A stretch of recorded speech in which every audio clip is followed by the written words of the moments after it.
It's October 6th, 2022, and this is the Calvary Briefing. For the last decade, we have seen change taking place very quickly in our country and in our world. The pace of change has actually been on the increase for about the last 300 years, with technology improving every year. Today, however, we see change happening at a very, very fast rate. I was thinking the other day that 23 years ago, the Senate and the House of Representatives in our nation almost unanimously passed an act called the Defense of Marriage Act, supporting marriage between one man and one woman. 23 years later, that is no longer the official position of our nation, as the Supreme Court recently ruled. With all the change that's happening in our world and in our nation, there is something natural that happens in us, and that is fear. Maybe in years gone by, when things were a little less volatile, we felt more comfortable making decisions about the future. But today, with such an unknown future, and with things happening so fast, we are afraid often. And when human beings are afraid, they tend to cocoon. They tend to draw themselves inward and shut themselves off from others. Daryl Dash is a pastor in Toronto, and he writes articles that oftentimes cause me to start thinking. And as I was thinking about an article that he wrote, I thought it would be a good one to share with you, because I hope that it also starts you to start thinking. And the point of the article that Pastor Dash wrote was simply this: when it comes to our enemy during these volatile times, Satan, we know what he is going to do. We know his strategy, and we should not be surprised. We should not be taken by surprise. Dash looked at one historian who, looking at World War II, said that nobody in Europe should have been surprised by the actions of Adolf Hitler.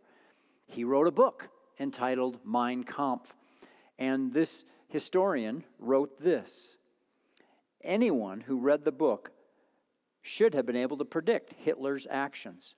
Everything he did, the burning of books, the destruction of certain kinds of art, the arrest, detention, and annihilation of people groups, the destruction of cities, all of it should have been clear from reading Hitler's book. The same is true in our lives as we look at the work of Satan. In 2 Corinthians chapter 2, Paul wrote that he'd acted that we would not be outwitted by Satan, for we are not ignorant of his designs. Paul's logic is remarkable. We know the way Satan thinks, but we're still often outwitted by him. Despite this knowledge that we have, our problem isn't a lack of information. Our problem is that we fall into Satan's traps in spite of the fact that we know what he's doing. Jesus, in the 8th chapter of John, told us that Satan is a liar and a murderer.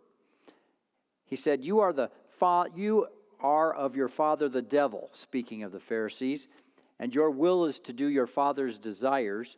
He was a murderer from the beginning and does not stand in the truth, because there is no truth in him.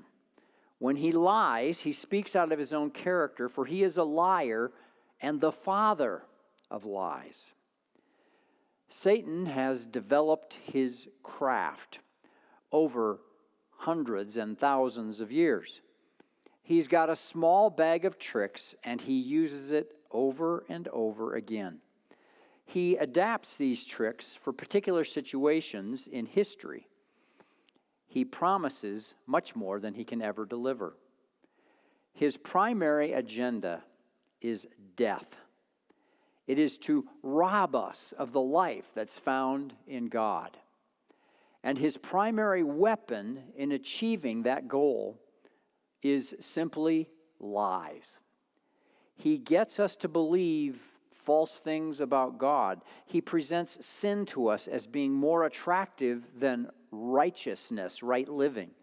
He attacks and he makes our joy in God dull. He promises much, much more than he can deliver.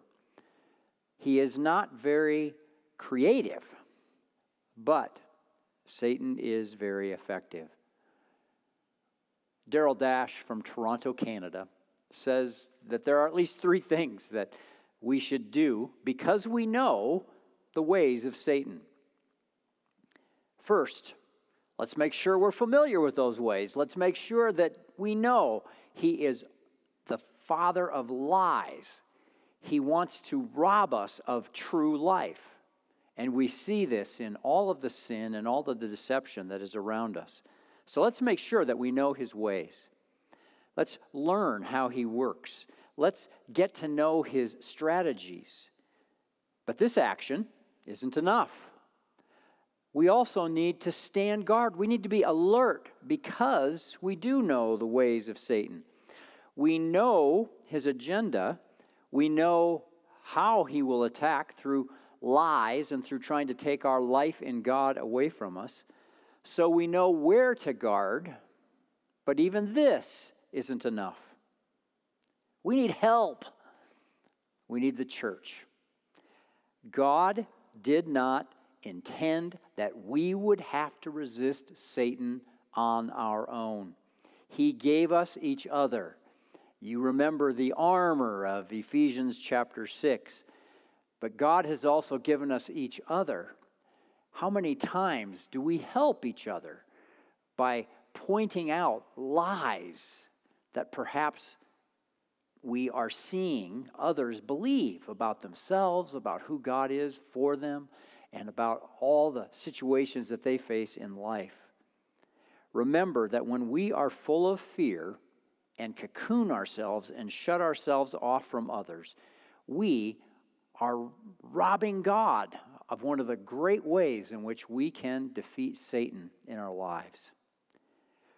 We know our enemy's plans, so let's not be surprised when he follows them.